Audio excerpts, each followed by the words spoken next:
Hello everyone, and welcome to episode 3 of Down the Rabbit Hole with UnJustified. Today we're going to be talking about something just a little different. Today we're going to be talking about Child Protective Services, and this is the Child Protective Services years ago. Even today, people has many issues with the Child Protective Services and how they are really not fair.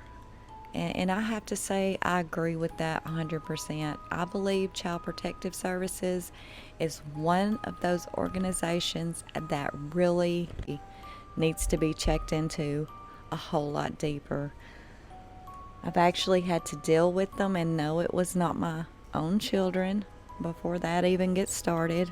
It was not, but I did have to deal with the Child Protective Services, and I tell you what, in my lifetime, I would never have believed that people were so crooked and blind, literally blind, to the actual truth and facts. They choose who they want to listen to and who they want to believe. And I'm not sure if it's the Child Protective Services in every state and every county, because I can't tell you that. However, I can tell you that the one I personally had to deal with really needs more training. Seriously. They actually, in my own personal opinion, they don't know what they're doing. They will allow narcissists to actually win any situation because the narcissist knows how to pull that charm out, and they believe them because they have absolutely no knowledge whatsoever on how to spot and know narcissism. I have seen this agency, I'm personally speaking about it, and I'm not going to call any names. I have seen this agency personally with my own two eyes watch them put children back into homes of extremely abusive people just because their narcissism and their charm made these social workers believe them over the people that was actually telling the truth. The people that was actually telling the truth was later proved absolutely correct. And of course, the narcissist was proved to be everything they said they weren't. Even with the children talking about the abuse they went through in the home, they still put them right back into it. And I'm telling you, I saw it firsthand. And I hope I'm not hitting on anything that's really going to upset anyone out there, because I probably even have social workers now listening to this. And I'm not talking about all social workers. I'm sure there's plenty of good ones out there. Nancy Schafer, the Georgia senator, spoke out about Child Protective Services, and she was going to go against them. She was going to have the whole thing looked back into and redone and probably even abolished, because she saw all the corruption that was in the system. She saw children being put where they shouldn't. Nancy talked about children being sold into sex trafficking. She talked about children actually being stolen from their families for no reason at all. Just bogus things. And then their families never see them again. Absolutely refusing to let the children even go live with relatives, finding any little tiny thing wrong with relatives that wanted these children, wanted to give them a home. But the Child Protective Services would refuse, because Clinton signed into law back in 1996 or 7, I believe it was, an act to where every child that is taken and kept from their biological family,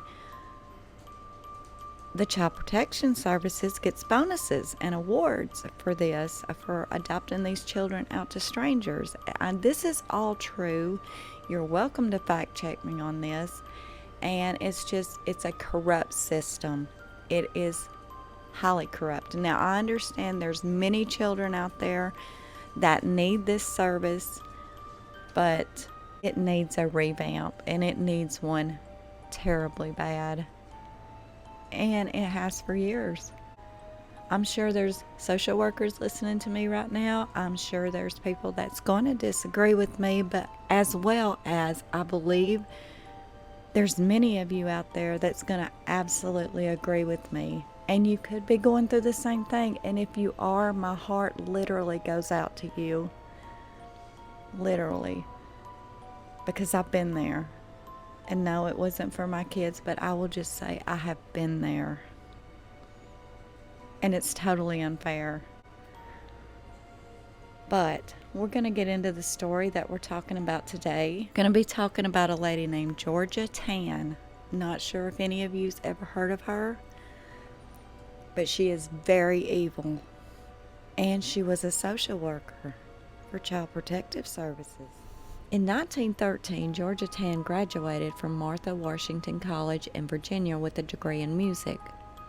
She was a teacher for a brief time before committing to a career in social work.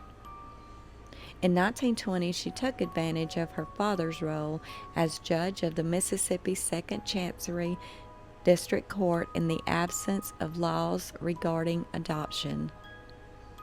She kidnapped children from poor women while employed by the Kate McWillie Powers Receiving Home for Children in Jackson, Mississippi. However, her acts were discovered and she was fired for her actions. Tann then moved to Texas before settling in Memphis, Tennessee, where she earned the title of Executive Director at the city's Tennessee Children's Home Society. Georgia Tann actually abducted children and she sold them to celebrities and pedophiles or whoever, and she actually ended up making millions of dollars off of these children. During the Great Depression, thousands of children were stolen at birth from Memphis. And tonight, a survivor of this horrible chapter is talking about Georgia Tann, the woman who ran what was called the Tennessee Children's Home Society. About 5,000 children were stolen from 1924 to 1950. And we spoke with one of those victims who is sharing her story. I cried and I cried and I cried. At 71, pieces came together of Devereaux Eiler's life. There were pictures of me as a baby that I'd never seen. Devereaux, or Debbie for short, knew she was adopted but never knew why or how. It was the Great Depression. Debbie's mother had her out of wedlock. She was 19 and not married, and she felt apparently very ashamed. Debbie's uncle drove her mother to a home for unwed mothers. But it turned out to be the Tennessee Children's Home Society, run by Georgia Tann. It's just horrible what she did. Tann ran the black market for child adoption. If someone didn't want a baby and they wanted a 3 or 4-year-old, she'd go out in the schoolyard and steal them. Mainly from the poor and sell to the rich. If you were not, in her mind, an adoptable child, so let's say a little baby was born ugly or with birth defects, she would kill him. It's believed she killed about 500 when Debbie's mother gave birth. She had to sign surrender papers under coercion, and then she was told she had a baby boy that died, so she wouldn't trace me. Selling Debbie thousands of miles away to a family in Pennsylvania. If I had not been adopted, how would my life have gone? And that's a question Debbie was left wondering for decades until 2009. Now, she believes she was sold for $2,500 plus expenses. This lady is pure vile and evil. And sadly enough, as we were just talking about, I'm afraid that there may be Georgia Tanns out there right now in the Child Protective Services. I feel like I know there is, because I've seen how these people work and they really need a revamp. Between 1924 and 1950, a woman named Georgia Tann abducted and separated more than 5,000 children from their parents. Many of these children were poor and had unwed mothers. Tann looked like a grandmother, and few families had any idea that she was actually a Tennessee baby farmer.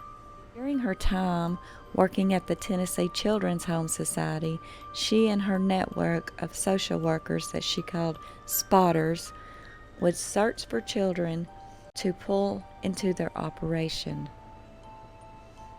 With the help of her politician friends, Tann was able to legally separate parents from their children by citing neglect on them. The most attractive children were sold to wealthy families, even including celebrities. Hundreds of unwanted and unadoptable children died under her care. Often it was due to neglect and even starvation. It's believed that some of the children's bodies may still be buried on the grounds of the children's home where Tann operated. In South Memphis is the final resting spot for many prominent figures in the Mid-South, dating all the way back to the Civil War. It's also the burial spot for 19 children. Children, part of a much larger, elaborate adoption scheme, often snatched off the streets from unsuspecting poor parents. Here under this magnolia tree, their unfulfilled lives are memorialized, but researchers believe perhaps hundreds more died at the hands of Georgia Tann, their caretaker. Tann spent more than 25 years kidnapping children and profiting off of the poor. Although she isn't the first woman in history to separate children from their families, her story is one of the most bizarre and disturbing there is.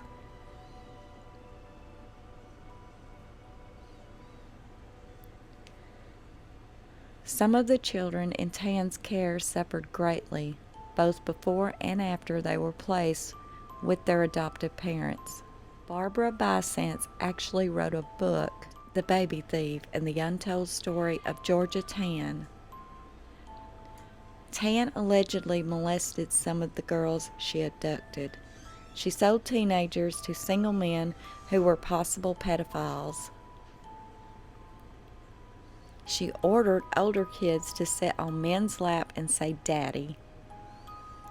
Some children were bought by adults to serve as farmhands or domestic servants, and others were neglected by their new families, enduring beatings, starvation, and even rape.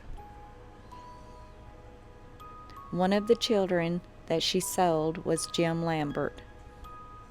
Jim recalls Tann removing him and all three of his siblings from their mother in 1932. He was later abused by his adopted mother, and when he finally found information about his biological mother, he found out she had already died. In the late 1940s, the Tennessee governor asked attorney Robert Taylor with investigating Georgia Tann and Judge Camille Kelly, who helped Tann push through suspicious adoptions. What Taylor found was hard to believe. When he visited the orphanage, he noted her babies just died like flies. Taylor speculated that Tann made more than $1 million selling children. It was common for the kids to be transported out of the state at night to meet with adoptive parents, with many of the children going to California and New York. Under Georgia's directive, children were abducted from the streets, daycare centers, and even churches. She and her operatives took kids born to mothers serving time in prison or placed in mental hospitals. Others were stolen from the hospital shortly after they were born. Doctors, nurses, and social workers were in on this operation together, whisking infants off before anyone even noticed. Some doctors would even take bribes to tell the new parents that their babies had died at birth. A number of abducted children and others were adopted out, but the real identities were kept secret and the records were falsified. Few will ever reunite with their own birth parents.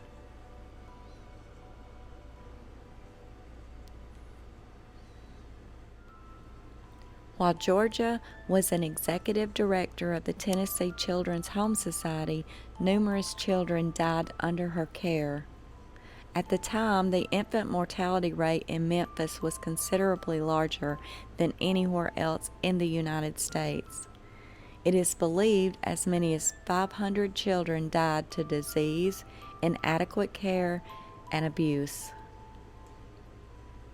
Despite the alarming statistics, Tann was praised for the work that she was performing. The media at the time praised her as the foremost leading light in the adoption law. Eleanor Roosevelt consulted with Tann over child welfare, and President Truman asked her to attend his inauguration. Actress Joan Crawford adopted 5 children during her life. And in 1947, she found her twin daughters, Kathy and Cynthia, through the Tennessee Children's Home Society. Contradictory to Georgia Tann's supposed mission to place children in better homes, Crawford allegedly abused her kids, Cindy and Kathy, however, denied that their mother hurt them. Actors June Allison and Dick Powell also adopted a child from Georgia Tann.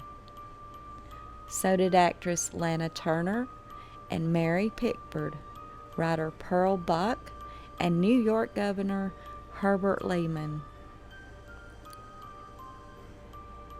Professional wrestler Ric Flair, who was born in Memphis in 1949, was one of the many children Tann snatched from unsuspecting birth parents. Tann started working for the Tennessee Children's Home in 1924. It wasn't long before she realized that babies could mean big money.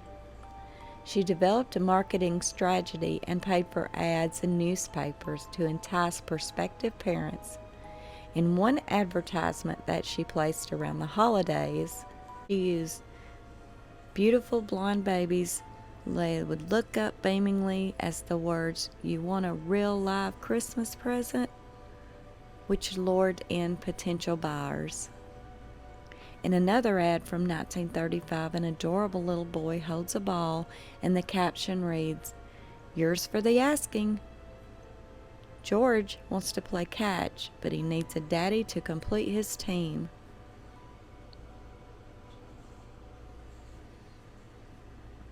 One woman found her daughter after watching an episode of Unsolved Mysteries. A woman named Alma Sipple gave birth to a daughter named Irma in Memphis, Tennessee on August the 27th, 1945. Her boyfriend worked in the Air Force and had recently shipped out to Panama. 6 weeks after Sipple settled into a one-bedroom apartment, she was visited by Georgia Tann, who claimed she was checking in on a neighbor who was reportedly abusing a child. Tann returned the next day and noticed that Irma had a cold. She offered to take the baby to the hospital because Sipple could not afford a doctor. Sipple agreed and tried to visit her baby the next day, but when she tried to see her child, she was told Irma belonged to the Children's Home Society. Then a few days later, Tann told her Irma died of pneumonia. Sipple attempted to arrange a funeral, but Tann claimed she already took care of it. Sipple had no idea that Irma was alive and adopted by a couple in Cincinnati, Ohio, and they renamed her Sandra. In December of 1989, Sipple was watching Unsolved Mysteries when she saw a segment about Georgia Tann. The show recommended that viewers who had run-ins with Tann in the past reach out to the group Tennessee's Right to Know, who would help families reunite with their children who were kidnapped and adopted out. Georgia placed an estimated 5,000 children into new families over the course of her career. She outright stole some of them, kidnapped others, and persuaded some parents to relinquish their rights. During adoption procedures, Tann worked with Judge Camille Kelly, who she paid off, so parents had a difficult time getting their children back. Even though mothers and fathers went to the police, they were often poorly educated and didn't have a lot of money. So they struggled to go up against Georgia, who was very wealthy and had a lot of power and intimidating connections in the legal and political system. Denny Glad, who was president of Right to Know in Tennessee during the 90s, didn't think the majority of adopted parents had any idea the children they were taking in were obtained illegally. She told the Los Angeles Times, quote, "For whatever reason, most of them had not been able to qualify to adopt in the state in which they lived. Primarily, age was the reason. Most were in their 40s and 50s, unquote. These parents who were desperate to expand their families learned about the availability of Tennessee children through the grapevine. The cost to adopt one of Tann's children in California was approximately $750. Denny Glad, the president of Right to Know in Tennessee in the 90s, suspected that Georgia Tann could have been motivated by more than just financial gain. Most of the victims her operation kidnapped were children of poor parents or single mothers. They had fewer advantages in their lives than kids who lived with more affluent families. Glad explained to the Los Angeles Times in 1990, quote, "Miss Tann thought the affluency meant good, and I believe that's how she justified what she was doing. She was taking children who never would have had a chance and placing them in homes where they were going to get good educations and all the material things. She just thought she knew better than God," unquote. In 1950, the governor of Tennessee held a press conference informing the public of Tann's crimes. Yet most of the children she placed in adoptive homes were never reunited with their biological families. No effort was made to reconnect parents with their children. In 1995, following years of red tape, the victims were finally allowed to get access to their birth certificates and adoption records. Even then, only a small percentage reconnected with their birth mothers. Tann was actually a Pied Piper. She was the mastermind behind this black market for babies, especially blonde-haired and blue-eyed babies. She terrorized poor Southern families for almost 3 decades. It's estimated that over 5,000 children were stolen by Tann and the Society between 1924 and 1950. More than 500 of the children actually died at the Society as a result of poor care, diseases, and abuse. Particularly vulnerable was the newborns. In 1945 alone, as many as 50 children perished in an outbreak. A precise figure, like so many terrible details about the Society, is not known. Georgia had many various means of taking babies and children for her wealthy customers. She would bribe nurses and doctors in the birthing wards. She would even tell the new parents that their babies had been stillborn. Her organization was fast to snatch babies that were born in prisons or mental wards. Older children were grabbed off the street by Tann's agents and were told their parents had died. To cover their tracks, the Society falsified adoption records and destroyed any trace of these children's origins. Another book that has recently been wrote about this is called Before We Were Yours. This book is written by Lisa Wingate, and the book tells the story of two families, the wealthy connected Staffords and the dirt-poor river gypsy Fosses. Though her tale is fictional, it stems from the true terrible events of this Tennessee tragedy. Judy Bishop and Sally Brandon share a harrowed past, and they discovered each other in the most unexpected way. I read the book cover to cover, and then I wrote to Lisa, and I said, Lisa, you wrote my story. And I know you say it's fiction, but this story is not fiction. This is as close to real as anybody will ever get. That book is author Lisa Wingate's 2017 best-selling story about the Tennessee Children's Home Society. Before We Were Yours is about this woman, Georgia Tann. It's a fictional account of a family who gets caught up in the network of this woman who stole thousands of children from poor families and adopted them out between about the mid-20s through 1950, and made lots of money doing it. While the book may be fiction, the story of Georgia Tann and her adoption agency is true. And Judy and Sally were not alone. Dozens of adoptees have since realized that they too were part of the infamous adoption scandal. I can remember sitting on the courthouse steps with my two brothers and watching our mother drive away. That was in 1949. I remember a big black car pulling up to the curb.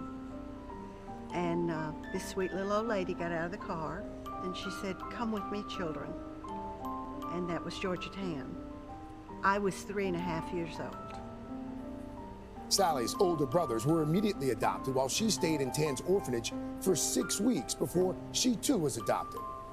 She would have parties. They would dress the children up that were going to be previewed that day. They would meet the prospective parents. And sometimes that's the last time you'd see that child. They'd leave and be gone. Mom and Dad had an appointment with Georgia Tann. She had in her arms a little baby boy, and she was extolling his virtues. You know, he's cute, he's plump, he's cuddly, every man wants a son, etc. And my father was distracted by a noise in the corner. And he kept saying, "What is that noise?" That noise was coming from Teresa Jennings, who at the time was a sick 13-day-old baby. Teresa's adoptive father chose to take her home over the baby boy. Others were not as fortunate. 19 children were buried in an unmarked grave, and in 2015, a monument was created in their honor. 400 to 500 children are estimated to have perished in the care of the Tennessee Children's Home Society. If it had not been for my father, I would be under this ground instead of standing on it. I was 29 when I found out from my sister that my parents weren't really killed in a car accident. I was adopted through the Tennessee Children's Home Society. When the adoption records became legally available, I started researching and trying to find out where I was from. By the time she was 40, Judy's research on her birth parents led to a stunning discovery. She had a sibling. We met at the Rainbow Room in 1990. He walked in the door, and I knew immediately he was my brother. Sally found her family as well.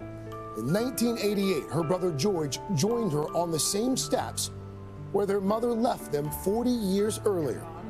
This year marks the adoptees' second reunion and the launching of a new book by Judy Christie and Lisa Wingate, now telling the personal stories of those orphans before and after. I felt as if you're going to bring these people together, it's a shame that these stories not be taken down. I'm just so happy that we all got to tell our story. I'm so happy that this truth is coming out. Tann and her associates would tear apart one family to benefit another, creating wounds not easily healed. The loss would linger like a phantom limb for generations. Tann would tell adoptive parents that the children were blank slates, but these children were not. Foster kids, adopted kids, they're not blank slates, they're people. They have genetic tendencies and talents and abilities that are all their own. Tann's background was actually a very privileged one. She was born in 1891 in Hickory, Mississippi, where her father was a district court judge. Tann's responsibilities with dealing with homeless children who were wards of the state. George's older brother, Rob Roy Tann, may have been one of those children adopted by the Tann family. Tann had designs on a career in the law, but her father deemed that profession too masculine for his only little girl. So he forced her to study music. Child welfare laws weren't as strict as they are today, allowing Georgia to wheel and deal in her role. But Georgia was not careful with her work, nor with covering up her trail.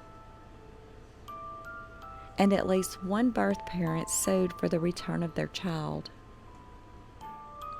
Tann presented herself as a kindly matron and pioneer of a new kind of social work, all the while destroying lives and families. Tann was being backed by the famous corrupt political machine in Memphis, headed by E.H. Boss Crump. Crump, also a transplanted Mississippian, was the sometime mayor and leader of politics in the city for most and much of the first half of the 20th century. He developed a cozy relationship with Georgia, and she paid him off and brought the fame of her society to Memphis. He, in turn, protected her from prying investigations, while city police ignored the complaints of families who had lost children to her and sometimes even helped her seize the children. Tann's most useful co-conspirator was Camille Kelly, a juvenile court judge in the city. Like Tann, Kelly pretended to act in the best interest of the children. With the stroke of a pen, Kelly would remove parental rights and transfer them to Georgia Tann, clearing a path for their adoption. Tann was essentially waging class war. She held to the belief that there were two kinds of people: the poor, whom she viewed as incompetent parents, and the wealthy, whom she viewed as perfect parents. The big money came from interstate adoptions, especially to New York and Los Angeles, for which the agency would charge as much as $5,000. Most of that fee was pocketed by Georgia Tann, who was given to traveling and chauffeured limousines. As word of Tann's tactics started to spread, even some adoptive parents started to object. But in many cases, Tann had these people over a barrel. They were complicit in her operation and feared losing their own children. Whispers and accusations went nowhere. For years, she was too prominent, too well connected for anything to stick. In the mid-1940s, Tann was diagnosed with uterine cancer and could sense that her adoption racket was beginning to unravel. Boss Crump's political influence was starting to wane. Gordon Browning, a Crump enemy, was elected governor in 1948. When rumors of Tann's baby racket reached his ears, he saw a way to humiliate his political rival. In the final months of Tann's life, Brown appointed a special investigator to look into her practices. Such was Tann's remaining influence that the state's case against her was announced only days before her death in September of 1950. Even then, the worst of the accusations against Tann had to do with her pocketing money from a state-funded enterprise rather than the kidnapping. Georgia Tann was 59 years old when she died at home of cancer. She never had to face the music for her terrible crimes. She left no money to children's causes, nor to the Tennessee Children's Home Society. The home was closed 2 months later. Word of Tann's shocking crimes became national news. Dead director blamed in baby black market was reported by the Chicago Tribune. But though Tann had placed children in every state, few attempts were ever made at the time to connect any birth parents with their children. A version of the Tann story was told in the 1993 made-for-TV movie Stolen Babies. Mary Tyler Moore actually stars as the infamous baby stealer, Georgia Tann. Shortly after Tann's death, her co-conspirator Kelly announced her retirement from her judgeship. Protected by the Crump machine, she too avoided any sort of prosecution, and she died in 1955 from a stroke. Today, the legacy of Georgia Tann and the Tennessee Home Society is a painful and complicated one. Ironically, an accidental benefit of her work was popularizing adoption for parents unable to conceive. Before Tann, adoption in the United States was very uncommon, but after she became known, the stigma over this practice was largely lifted. At the same time, a damaging legal procedure was put in place. Tann championed the practice of closed, secretive adoptions. Adoption records were sealed, and adopted children were barred from learning the identities of their real birth parents. Tennessee was ironically the first state to lift these laws in 1999. The emotional cost of Georgia Tann's decades-long scheme is incalculable. Thousands of families were torn apart. Parents never saw their children again, and siblings were permanently separated. This story still matters today because there are still so many kids that need that one advocate, that one place to be, that one person who will step in and step up for them. We do have to still be watching for things and people that feel they are above and are corrupt, where children are being used for profit of one kind of another. That's on all of us, people. As I said, it's estimated that more than 500 babies died at the Tennessee Children's Home Society. 500 unaccounted for babies. 19 of those babies were found buried in the historic Elmwood Cemetery in Memphis, Tennessee. There is now a memorial gravestone there that reads, "The Tennessee Children's Home Society, an infamous history, a tragic legacy, September the 17th, 1923, until December the 10th, 1949, in memory of the 19 children who finally rest here, unmarked, if not unknown, and of all of the hundreds who died under this cold, hard hand of the Tennessee Children's Home Society, their final resting place, unknown, their final peace is a blessing." The hard lessons of their fate changed adoption, procedure, and laws nationwide. The last line of that memorial is to the lost babies, the line that reads, "The hard lessons and their fate changed adoption procedures, law nationwide." That is a very haunting line. These changes have been far from enough. We cannot look away from this, people. We cannot just act like it doesn't happen, because believe it or not, the Georgia Tanns are still in the world today. They're still there. They're just under different names, under different titles. And we can't look away from that. We can't justify these kind of behaviors. Hopefully one day this will change. It has to.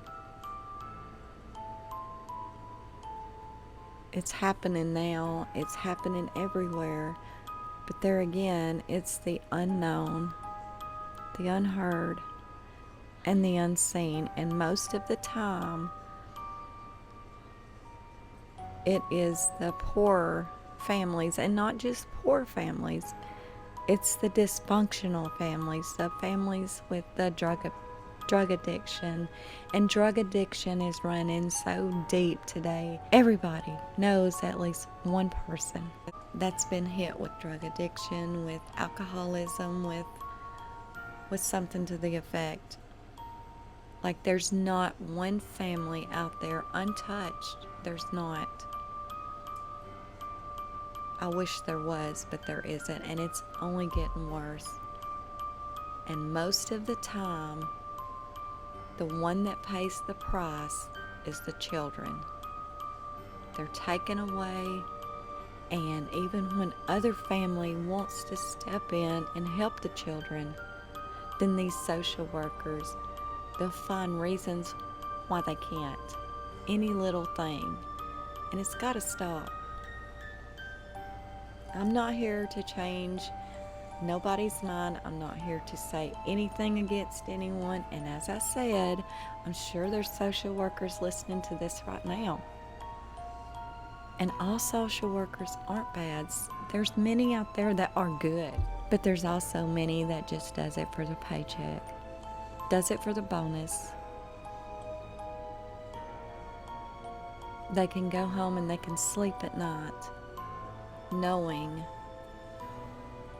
that they've just put children in complete strangers' homes when there was family begging for them. It's terrible. And it needs to stop. Something needs to change.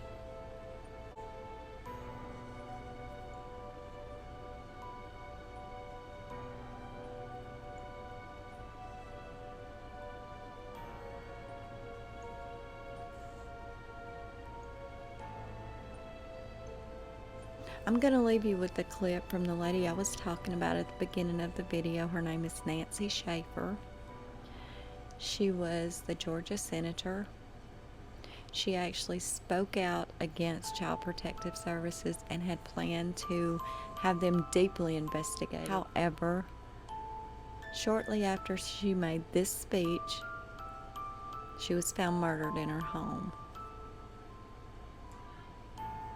Her and her husband was found brutally murdered in their home.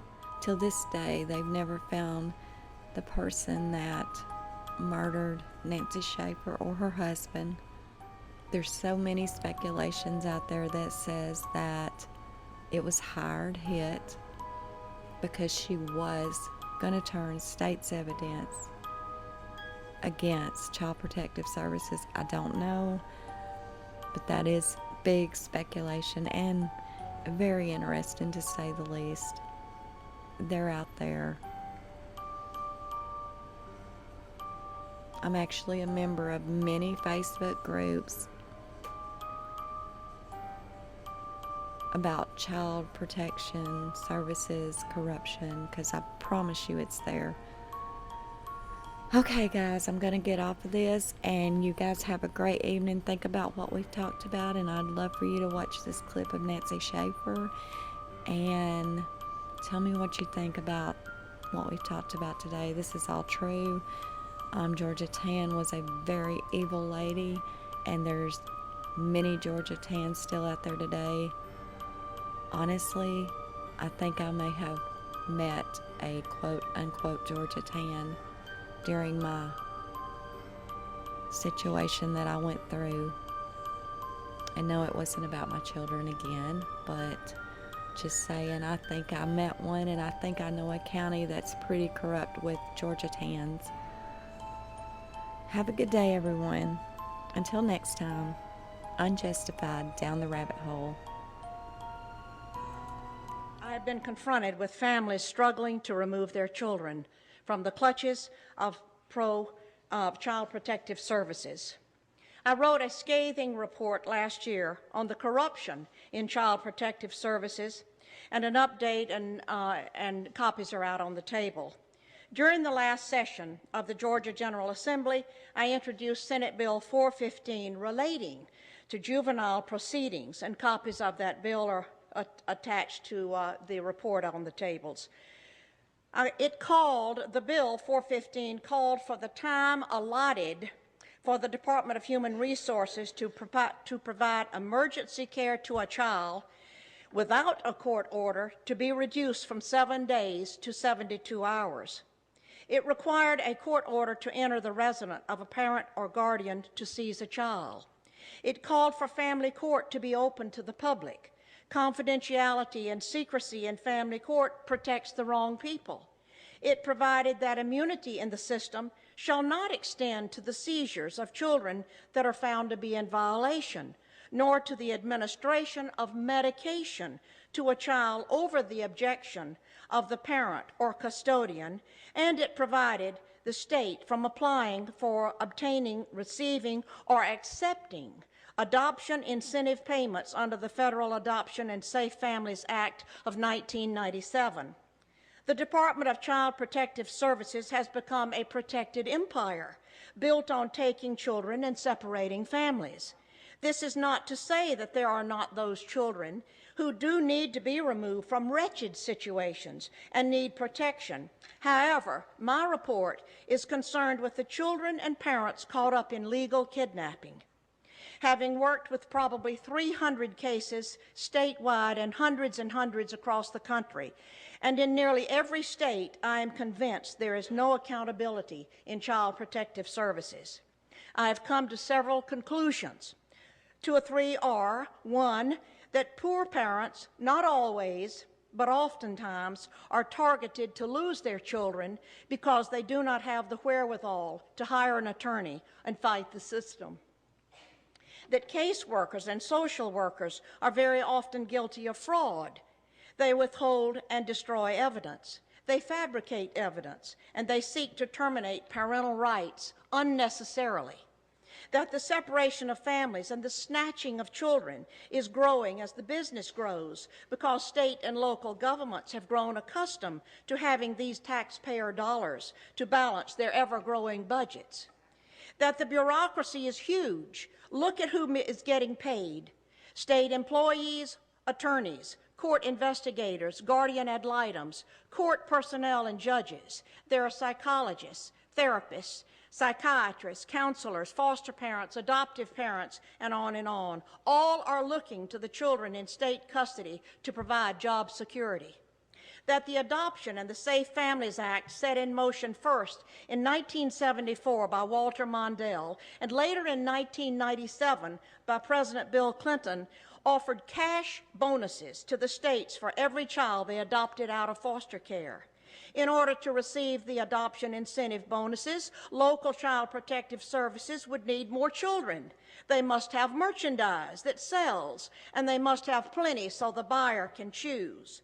Some counties often offer $4,000 to $6,000 bonus for each child adopted out to strangers, and an additional $2,000 for a special needs child. Employees work to keep the federal dollars flowing. But that is only the beginning figure in the formula in which each bonus is multiplied by the percentage that the state has managed to exceed its baseline adoption number. Therefore, states and local communities work hard to reach their goals for increased numbers of adoptions for children in foster care. As you can see, this program is offered from the very top and is run by Health and Human Resources. This is why victims in Child Protective Services get no help from their legislators. It explains why my bill, Senate 415 suffered such defeat in the Judicial Committee, and why I was cut off at every juncture, and why I was defeated myself last month for my re-election by another Republican. That tax dollars are being used to keep this gigantic system afloat. Many grandparents have called me to get custody of their grandparents before being lost in the system. Grandparents who lose their grandchildren to strangers have lost their own flesh and blood. The children lose their family heritage, and grandparents, and parents too, lose the connection of their heirs. And that the National Center on Child Abuse and Neglect in 1998 reported that 6 times more children died in foster care than in the general public, and that once removed to official safety, these children are far more likely to suffer abuse, including sexual molestation, than in the general population. Think what that number is today, 10 years later. Here are a couple of the recommendations on my list. Call for an independent audit of all state child protective services and for a federal congressional hearing on child protective services. Abolish the federal and state financial incentives that have turned child protective services into a business that separates families for money. I have witnessed such injustice and harm brought to so many families that I am not sure if reform of the system is even possible. The system cannot be trusted. It does not serve the people. It obliterates families and children simply because it has the power to do so. What I have said to you in these few minutes is that we must confront the fraud in child protective services. Child protective services seizes children using the very system that is paid for by the taxpayer, who actually believes it is used to protect abused and neglected children. The bureaucracy of workers benefit financially by a system that converts children into cash while destroying their families and their lives. No child who emerges from the system can ever be sound or whole. Many disappear and never are ever heard from again. God will not stand for what is happening to our children and our families. His heart beats for these children. He will lift up the downtrodden. What is happening in America regarding child protective services is a criminal political phenomenon, and it must be brought to an end. Please join me in working to help set our children and our families free. To whom much is given, much is required. As you pray for this nation, pray for the upcoming election, and for our national financial crisis, please pray for our children and for our families. We all must press on and win this race for America. Thank you very much. We have so many families calling that are absolutely delirious. They are so desperate. They do not know where to turn, and actually, they have no place to turn for help. And, of course, parents, the poorer the families are, those are the ones who are targeted because they don't have the wherewithal to fight the system or hire an attorney. And they are just caught up in it, and many of them are because their children are blue-eyed or blonde or exactly what someone wants, and those families are targeted. So it is just heartbreaking as to what is going on and what we've got to do in order to bring this to an end. The children on the internet, and you can just go through their pictures and choose the one you want. Then there are some children that even if you might like to, if a really good person who is really trying to help a child will choose that child, oftentimes then they refuse to let these parents have the child. So if your motives are pure as the driven snow, and you're trying to really help get a child out of that system and give them a new life, oftentimes they won't let the children go. The child. Very strong bill that I introduced to correct it here in the state of Georgia, and of course that bill was defeated. I also had several parents lined up to come down and do a video, and the video was defeated. And then, of course, I lost my Senate seat. So there's a huge battle over this. And many states don't want to let that money go that they've gotten used to And one thing we haven't mentioned that I'd like to bring out is how huge the bureaucracy is. It is made up of caseworkers and social workers and attorneys and guardian ad litem and judges and psychiatrists and psychologists, and it goes on and on. The bureaucracy is huge.